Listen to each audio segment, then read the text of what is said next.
Hello दोस्तों, good evening, नमो नमः। आप सभी का आपके अपने यूट्यूब चैनल यमएस क्लासेस 1 में मैं माला मैम आप सभी का हार्दिक स्वागत और अभिनंदन करती हूँ। दोस्तों, जो हमारी क्लास चल रही है प्रश्नोत्तरी की, ठीक है। कल के क्लास में हमने नीति शतकम पे प्रश्नोत्तरी किया था। आज के क्लास में भी हमारा जो है नीति शतकम पे ही प्रश्नोत्तरी होगा, ठीक है। तो आइए हम लोग जो है प्रश्नोत्तरी को स्टार्ट करते हैं, ठीक है। आज का हमारा पहला प्रश्न है दोस्तों, भर्तृहरि के नीति शतकम के मंगलाचरण में किस देवता की स्तुति है, ठीक है। क्या पूछा है, मंगलाचरण में किस देवता की स्तुति की गई है, ठीक है। कि ब्रह्म की स्तुति की गई, कि शिव की, कि विष्णु की, कि सरस्वती की, किसकी स्तुति की गई है हमारे नीति शतकम के मंगलाचरण में, ठीक है। तो आंसर हमारा क्या होगा दोस्तों ब्रह्म की स्तुति की गई है, ठीक है। भर्तृहरि ने अपने मंगलाचरण में ब्रह्म की स्तुति की गई है, ठीक है। किसकी स्तुति की है, ब्रह्म की स्तुति की है, ब्रह्म की, ठीक है। ब्रह्म की स्तुति की है, ठीक। दूसरा प्रश्न है दोस्तों, दूसरा हमारा है भर्तृहरि के मंगलाचरण में छंद है। पहला था कि स्तुति किसकी की गई है, तो ब्रह्म की स्तुति की गई है। और वह जो है मंगलाचरण है उसमें छंद क्या है, ठीक है। आर्या है, कि अनुष्टुप है, कि सादुल विकृति छंद है, कि शालिनी है, कौन छंद है, ठीक है दोस्तों। तो हमारा अर्थ होगा कि भर्तृहरि के मंगलाचरण में जो है अनुष्टुप छंद का प्रयोग किया गया है। किसका है दोस्तों, अनुष्टुप छंद का प्रयोग किया गया है, अनुष्टुप छंद का प्रयोग किया गया है, ठीक ठीक है दोस्तों। ये हमारा है दूसरा आंसर। तीसरा प्रश्न है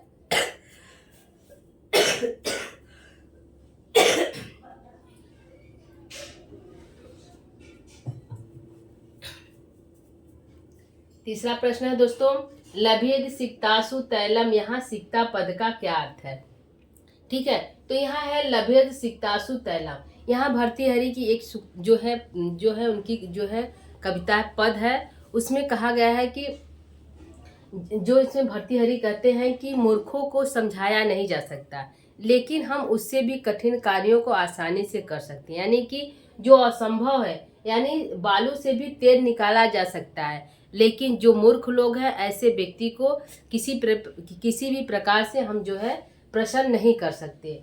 तो यहाँ पे लभेद सिक्तासु तैलम, तो यहाँ पे पूछा है कि सिक्ता पद का क्या अर्थ है, ठीक है। यह जो है सिक्ता पद का क्या अर्थ है, ठीक। तो यहाँ पे जो दोस्तों पंक्ति है मूर्ख पद्धति से लिया गया है, लभेद सिक्तासु तैलम, ठीक है। मूर्खों को समझाना आसान नहीं है, उसको हम किसी प्रकार से नहीं समझा सकते, लेकिन हम जो है उससे भी जो कठिन कार्य है, बालू से तेल निकाला जा सकता है, लेकिन मूर्खों को जो है किसी भी प्रकार से समझाया नहीं जा सकता, ठीक है। तो यहाँ पे सिक्ता से क्या बोल अर्थ है, तो सिक्ता का अर्थ है बालू। क्या अर्थ है दोस्तों, बालू अर्थ है, ठीक, बालू अर्थ है। चौथा प्रश्न है दोस्तों, ब्यालम बाल मृणाल तंतु भी रसऊ, यहाँ ब्यालम पद का क्या अर्थ है, ठीक। यहाँ पूछा है कि दुष्ट हाथी को भी, ब्यालम का क्या अर्थ होगा, दुष्ट हाथी। पूछा दुष्ट हाथी को भी कमल के कोमल नाल के तंतु से बांधा जा सकता है, ठीक है। उनको बांधा जा सकता है, लेकिन जो मूर्ख व्यक्ति को प्रसन्न नहीं किया जा सकता, ठीक। यह भी जो पंक्ति हमारी है मूर्ख पद्धति से है। तो यहाँ ब्यालम शब्द का क्या अर्थ पूछा ब्यालम शब्द का जो है क्या अर्थ होता है, तो ब्यालम शब्द का अर्थ होता है दुष्ट हाथी। क्या होगा, दुष्ट गज या हाथी, ठीक है। ब्यालम पद का क्या अर्थ है, दुष्ट गज या हाथी, ठीक है। चौथा प्रश्न है, हुतभुक पद का शाब्दार्थ होगा। हुतभुक जो है उसका अर्थ है अग्नि। क्या है, अग्नि है, ठीक है। क्या अर्थ है, अग्नि है, अग्नि है, ठीक है। यह जो पंक्ति है इसमें कहा गया है कि शास्त्रों में सभी व्यक्तियों के सभी चीजों का जो है समाधान है, सभी चीजों की औषधि है, लेकिन मूर्खों के लिए कोई औषधि नहीं है, ठीक। तो हुतभुक का जो पद है अग्नि है। यदि जल की बहुत अधिक मात्रा, कहीं पे जल बहुत अधिक है तो कहीं पे अग्नि लग गई है तो उसको जल के माध्यम से शांत किया जा सकता है, ठीक है। तो हुतभुक पद का शाब्दार्थ क्या है, अग्नि है, ठीक है दोस्तों। अगला देखते हैं, नेता यश बृहस्पति, यहाँ यश पद से किसका संकेत किया गया है, ठीक है। तो यहाँ यश पद से किसका संकेत किया गया दोस्तों, ठीक है। तो यहाँ बृहस्पति जो है यश माने जो है यहाँ पे यश जो है इंद्र के लिए आया है, ठीक है। तो इंद्र के जो है गुरु कौन है, बृहस्पति हैं, ठीक, तो यहाँ पे नेता यश बृहस्पति। ठीक है, तो यहाँ पूछा यश शब्द से किसका बोध हो रहा है। यश शब्द जो है पद किसका संकेत कर रहा है, तो इंद्र का संकेत कर रहा है। ठीक है, किसका बोध हो रहा है, इंद्र का बोध हो रहा है, इंद्र का बोध हो रहा है। ठीक, अगला प्रश्न देखते हैं दोस्तों। अगला है न्यायात पथ प्रविचलंती पदम न धीरा, यह सुक्ति उद्घृत है। यह जो सुक्ति है कहाँ से उद्घृत लिया गया है। न्याय के पथ पर चलते हुए जो धीर पुरुष होते हैं, इसका अर्थ है न्याय के जो है पथ पर चलते हुए जो धीर पुरुष होते हैं अपने पथ से जो है विचलित नहीं होते हैं, किसी भी प्रकार से अपने पथ से विचलित नहीं होते हैं। तो यह सुक्ति कहाँ से ली गई है, तो दोस्तों यह सुक्ति हमारे यहाँ में धीरा है तो धीर पद्धति का है। तो यहाँ पे जो है हमारी सुक्ति है नीति शतकम से है।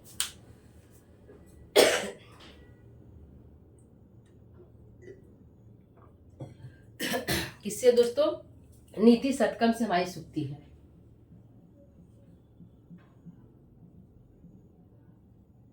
नीति शतकम से है। ठीक, नीति शतकम से यह सुक्ति ली गई है। अगला क्वेश्चन है निज हृदयी विकसंतः संति सतः क्रियंता, यहाँ क्रियापद है। तो यहाँ पूछा है कि इस जो पंक्ति है इसमें क्रियापद कौन सा है। ठीक है दोस्तों, तो इस पंक्ति हमारा क्रियापद है संति। क्या है, संति हमारी क्रियापद है, तो आंसर क्या होगा, संति। ठीक है, यह पद एक पंक्ति उठाकर दिया है, तो निज हृदय विकसंता संति सतः क्रियंता, यहाँ क्रियापद है, संति हमारी क्रियापद है। ठीक है दोस्तों, अगला क्वेश्चन देखते हैं। यद धात्रा निज भाल पट्टः लिखतम, यहाँ धात्रा छात्रा है दोस्तों, धात्रा पद, यहाँ धात्रा पद में विभक्ति एवं वचन क्या है। ठीक है, तो यहाँ पे जो है इसका अर्थ होगा दोस्तों यद धात्रा निज बाल, जो विधाता है, जो ब्रह्मा है, उसने जो है निज पटल आपके मस्तक पर जो कुछ भी लिख दिया है, ठीक है, वही आपको प्राप्त होगा। वह आपको हर स्थिति में आप जाए जहाँ भी हो, यदि आप रेगिस्तान में है तो भी आपके पटल पे यदि लिखा है कि धन की प्राप्ति होगी तो वहाँ पर भी आपको धन की प्राप्ति होगी। तो यद धात्रा निज भाल पटल लिखतम, ब्रह्म विधाता ने जो है अपने आपके मस्तक पर, यदि किसी व्यक्ति के मस्तक पर जो कुछ लिखा है वह हर हाल में ही प्राप्त हो जाएगा। ठीक है, वह स्थिति कुछ भी हो, ठीक है, आप कहीं पर भी हो, लेकिन यदि आपको प्राप्त होना है तो वहाँ पर भी प्राप्त हो जाएगा। ठीक, तो यहाँ पे है कि धात्रा पद में विभक्ति एवं वचन क्या है।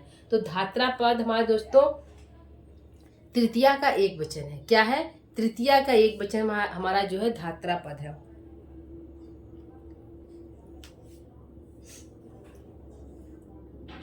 ठीक है, तृतीया का एक वचन जो है हमारा धात्रा पद है। तृतीया का एक वचन,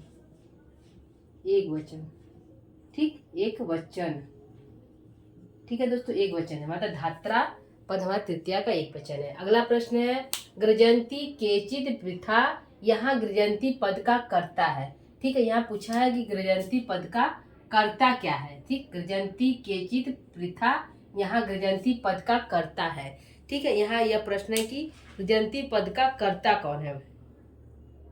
ठीक है, तो इसमें जो पूरी पंक्ति है, तो इसमें पूरी पंक्ति में अम्भोदा जो आया है वह इसका कर्ता है। ठीक है, क्या है, अम्भोदा आया है तो वह इसका कर्ता है।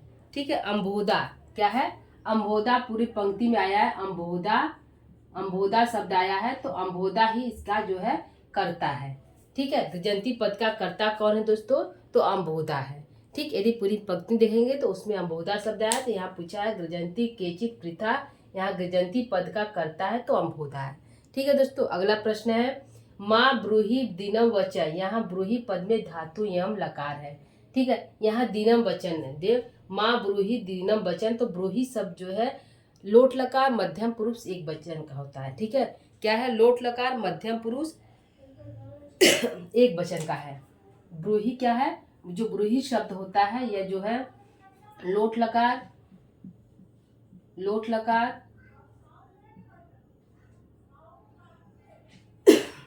लकार मध्यम पुरुष एक वचन।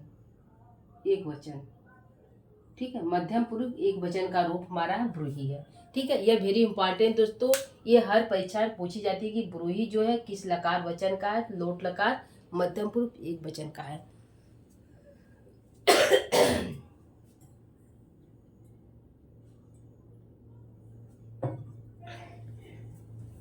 ठीक है, अगला प्रश्न है सूचो कैतवम में कैतवम पद का शब्दार्थ है।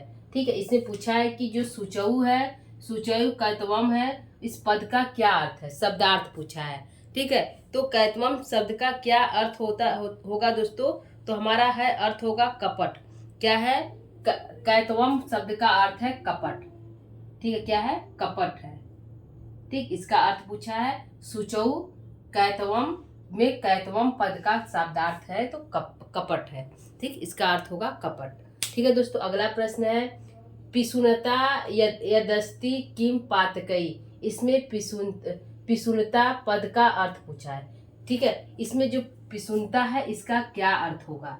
ठीक, पिसुनता यदस्ति किम पातकई, तो शब्द का क्या अर्थ होगा, तो चुगलखोरी है। क्या दोस्तों, चुगलखोरी है। क्या है, चुगलखोरी, चुगलखोरी। ठीक है, यह इम्पॉर्टेंट दोस्तों, ये पूछा गया प्रश्न है कि पिसुनता जो है, पिसुनता शब्द का क्या अर्थ होता है, तो पिसुनता शब्द का चुगलखोरी होता है। ठीक है, तो इसमें जो है पिसुनता हमारा वेरी इंपॉर्टेंट है, और जो हमारा ब्रूही शब्द है यह भी हमारा वेरी इंपॉर्टेंट है। ठीक है, यह पूछा गया प्रश्न है, यह जो इम्पॉर्टेंट प्रश्न है, तो इसके आप लोग ध्यान दीजिएगा। ठीक है, तो यह हमारा प्रश्न हो गया दोस्तों, 13 प्रश्न हमने करवाया। कल की क्लास में भी हमारे 13 प्रश्न हो गए थे, आज के भी क्लास में हमारे 13 प्रश्न हुए। तो दोस्तों इसको आप जो है इसको लिख सकते हैं, यदि आपको क्वेश्चन समझ में आ रहा, अच्छा लग रहा तो आप इसको लिख सकते हैं। ठीक है दोस्तों, तो आज के लिए इतना ही। कल है जो है इसके आगे की प्रश्नोत्तरी के लेकर फिर उपस्थित होंगे दोस्तों। तब तक के लिए नमो नमः, नमः संस्कृताय।